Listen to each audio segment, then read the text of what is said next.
Hello, I'm Speculative Dude. Welcome to this week's movie review. This week we'll be taking a look at Sony Pictures' digital movie, The Hotel Transylvania. Overall, it was kind of amusing. If you couldn't tell, it was definitely geared towards kids. The most obvious voice work being done by Adam Sandberg and Andy Sandberg and Adam Sandler. Good Lord, that's hard to say. Try it; it's fun. But overall, I don't know. This one has been kind of on both sides of the fence today. Okay. While I did find it amusing and very innocent, there were plenty of comedic moments. There were also a lot of it was very, very bland. And I'll be perfectly honest, I'm going to call this an Adam Sandler movie, even though technically it wasn't supposed to be.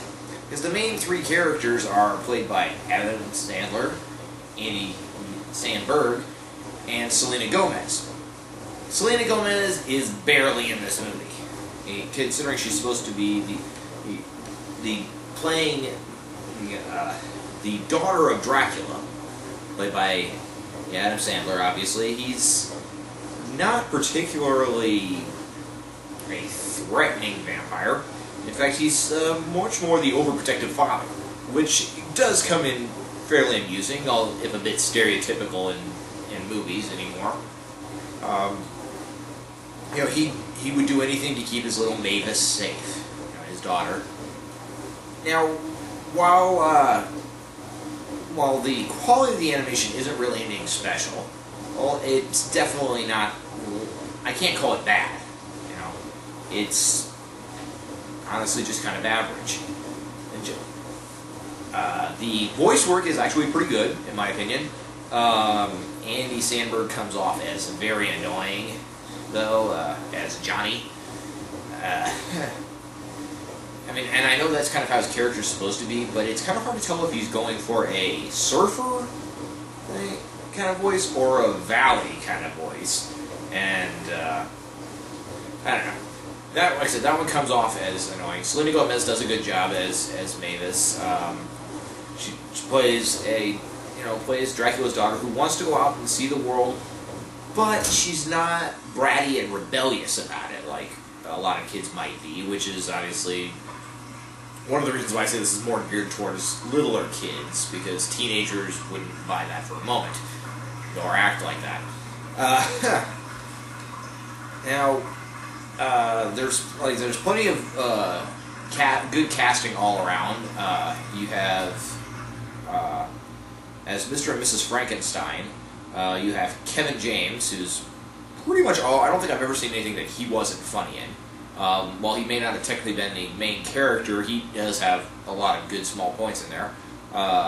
His wife is played by Fran Drescher, who I understand that her character was supposed to come off as annoying, but it really comes off as annoying. And Fran, I know your voice. You don't do that voice all the time. Really wish you hadn't done it here.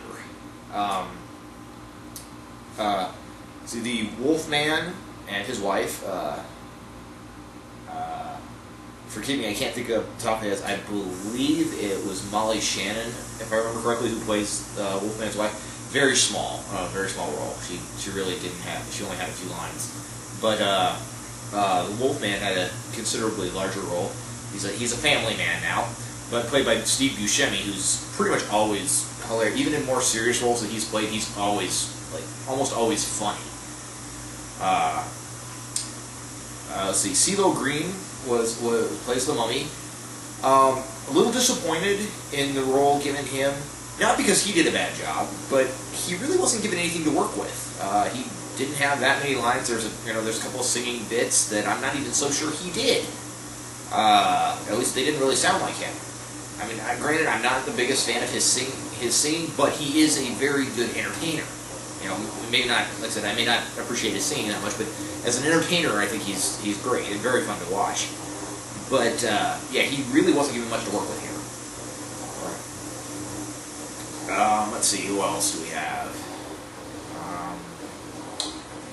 Well, I guess that's all I can remember off the top of my head there, as far as the casting goes. But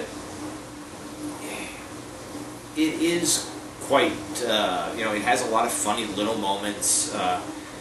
The romance, if you will, between Mavis and Johnny,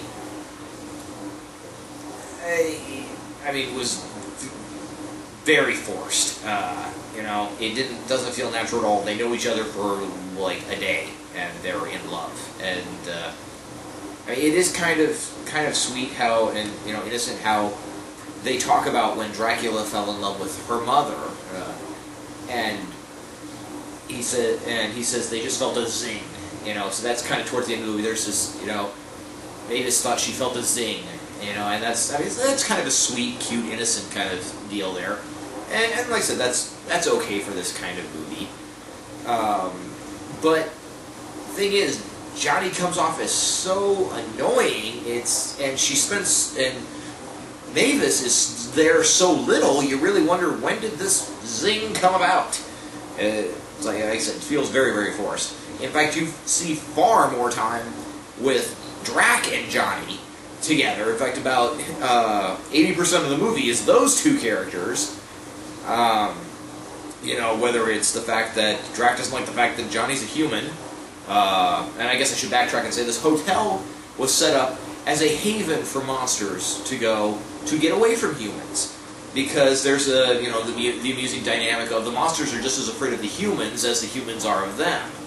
In fact, later in the movie, you find out that the humans actually think monsters are cool. It's more of a modern, the monsters, they're cool. They're not, the monsters haven't been attacking people, so the humans aren't threatened by them at all. They think they're pretty sweet. They go to a town and you see this monster festival going on, and everybody's like, actually, it does come off more than a little odd that Frankenstein tells everybody, it's like, hey, we need to get through this crowd. There's Dracula right there. Thinking that by reviewing that, it will scare everyone out of the way, and instead, everyone else is like, dude, that's really cool. It's like, yeah, we know that's Dracula. Well, wait, how did you know that was actually Dracula? Yeah. Adam Sandler does do a funny job. His movies for me are very hit or miss. Some of them I really like, some of them it's just like, wow, I know you can be funny, why did you make this piece of crap? But that's pretty good. Overall, considering I still think of him as the main character in this one, because it follows him as the overprotective father trying to keep his daughter out of trouble. He really is the main focus of the movie, and and that's good. That's good because he is entertaining and he is funny in this one. A guy who's more than a little uptight. But, towards the end of the movie, he does relax a little bit, though not a lot. He's still daddy. But he ends up coming off decently as and basically as a father would, in my opinion. If a father were in his situation, a father might react the same way over his little girl. Johnny never does anything to pursue Mavis at all. In fact, any pursuing that is done, what little pursuing is done by Mavis. He does do one thing that's kind of cool, and he shows her, because she's a vampire, she can't be out in the daylight. He does show her a sunrise. He's able to show her from the shadows so she can actually see it come up, which is kind of a nice dynamic because they never really talk about that. Towards the end, Dracula has to go out in the sun, and he comes back and he's sunburned and all that. But it's one of those like, wow, dude, really, you're going to extend this out so that he's been in the sun for this long, and he's still in one piece, and he's not a box of dust yet. Okay, whatever. It's a kids' movie. So you get the dynamic of Mr. and Mrs. Frankenstein arguing, and that's being taken apart and put back together. That's kind of funny. The Wolfman has, he and his wife have a bunch of kids. I mean, it's, literally dozens. That's split there. Oh, there we go. This one I forgot. David Spade plays the Invisible Man. And he actually comes off as really funny. Like, there's another thing where, not sure why, but you see the Invisible Man wearing swimming trunks. You don't ever see him in any other clothes, but somebody yanks him down, and of course you can't see anything because he's invisible, but he's, you know, just the whole, oh my gosh, I'm so embarrassed, and, you know, it comes off as pretty funny, though, you know, if you're looking at it as, you know, a perspective of someone probably over the age of 15, it's kind of like, wait, what? But, I said, for a movie that was geared, obviously, towards, you know, most people would think of this because maybe this is supposed to be turning 118, you know, obviously, equivalent of 18, supposedly. You might be thinking this is aimed more towards, you know, teenagers, you know, high school and that. I really wouldn't say that. I would say this is probably aimed towards, you know, junior high, late elementary school at the latest. Very simplistic, you know, I wouldn't even really call it a love story. I mean, it's a very simplistic story, very, not, you know, like I said, inoffensive. There's nothing there to make you go, oh my gosh, you know, sometimes you put monsters in there, it's like, oh, okay, you know, that might be a little too scary for little kids, even if the intention isn't for the monsters to be scary. I don't think you're going to get any of that here. So, you know, I have to give this one, I don't know, a 6.5 out of 10. Like I said, the voice work was good. It was mostly the writing. When it gets dumb, it's mostly the writing that isn't that great. Like I said, I really wish they'd have given CeeLo Green more to do. I would have loved to have seen what he could really do with that if he, you know, just cut loose. Like I said, Selena Gomez, you know, really was barely there. You know, so would have been better to have given the person who you would think is one of the three main characters more screen time. You know, once again, you know, Andy Samberg. You know, I think honestly in this one it was more what he was given to work with rather than, you know, I mean, his character is supposed to be kind of annoying. So, yeah, so I think that's how that comes off. I think it works.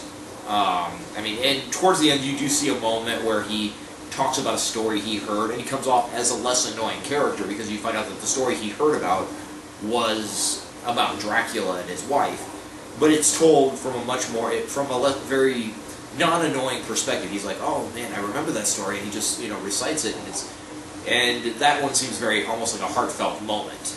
And I guess you could say that he and Dracula have a moment in there, and, you know, as odd as that might be to, you know, sound, and that does work well. You know, so once again, Adam Sandler, loved him as the overprotective father, and as, you know, he also keeps making this gag about people thinking that Dracula goes blah blah blah, and it is pretty good. He keeps saying, but the thing is, every time he says people do that, he does it himself. He says, you know, I don't ever do that, blah blah blah, and he does that several times throughout the movie. So it's like, okay, so you do or you don't, because you're doing your impression of people doing it. Kind of amusing there. But I definitely think he was easily not only the star of the movie, he was the best part. You know, you get to see, like I said, all the different monsters, you know, monster mash, I heard it referred to as, and it works. You know, as everybody is being friends, there's a line where just before Frankenstein says they're going to try and scare everyone out of the way so, you know, so they can get through the crowd, he even says, you know, I don't know if I can do this. We haven't scared anyone in hundreds of years, and that's because you see the monsters as, you know, almost like family people. You know, they're not these monsters that were in legend and myth, you know, anymore. They're, you know, the Wolfman. You know, Drac wants him. You know, Johnny dropped his T-shirt, so Drac wants the Wolfman to track him down, and he's like, dude, do you have any idea how many diapers I've changed? This nose is ruined, and that, you know, that comes off as pretty funny. So.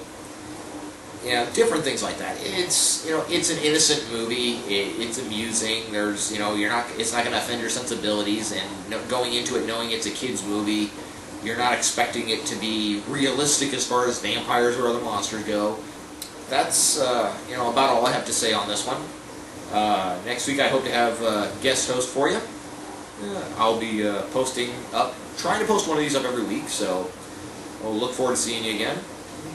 And here's hoping. Catch you later.